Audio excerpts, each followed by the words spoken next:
కొన్ని ప్రదేశాల్లో మనకు అవమానం జరుగుతుంది. కొన్ని ప్రదేశాల్లో మన చుట్టూ చాలా మంది ఉంటారు, క్రైస్తవ బిడ్డలే ఉంటారు, మన విశ్వాసాలు ఉంటారు, లేకుంటే మన ఆత్మీయ బిడ్డలు ఉంటారు. అలాంటి సమయంలో ఎవడో ఒకడు అన్యుడు అనరాని మాటలు అంటాడు. అప్పుడు మనకు చాలా బాధకరంగా ఉంటుంది. కానీ ఇది మొదలుకొని అలాంటి సిచ్యువేషన్లు దొరికితే ఒక్క మాట చెప్తున్నాను. ఏంటో తెలుసా? ఫ్రాన్సిస్ షావియర్ ఆ దినాన్ని ఏమనుకున్నాడో తెలుసా?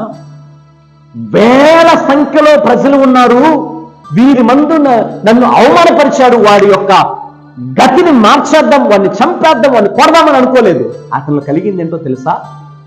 ఈ వేల మంది ప్రజల ముందు క్రీస్తు వ్యక్తిత్వాన్ని కనపరచడానికి ఇదే మిక్కి అనుకూల సమయం అని చెప్పేసి తనలో ఉన్న క్రీస్తు వ్యక్తిత్వాన్ని కనపరిచాడు, అనేక మందికి కనపరిచాడు.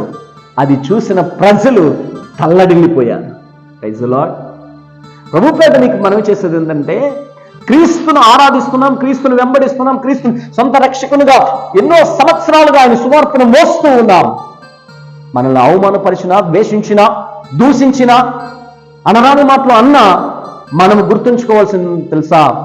వారి మధ్యే, ఏ ప్రజల మధ్య అయితే అవమానపరుస్తున్నారు, ఏ అన్యుల మధ్య అయితే మనల్ని దూషిస్తున్నారు, వారి మధ్యే మనం అనుకోవాల్సింది ఏంటో తెలుసా? ఇదే మిక్కిన అనుకూలమైన సమయం. క్రీస్తు యొక్క వ్యక్తిత్వాన్ని కనపరచడానికి ఇదే మంచి సమయం అని చెప్పేసి మనలో ఉన్న క్రీస్తు యొక్క లక్షణం బయటపరచాలి. తగ్గింపు, ఓర్పు, సహనాన్ని మనము కనపరచాలి. వాడు అన్నాడులే అని చెప్పేసి మనము మాటకు మాట అనకూడదు.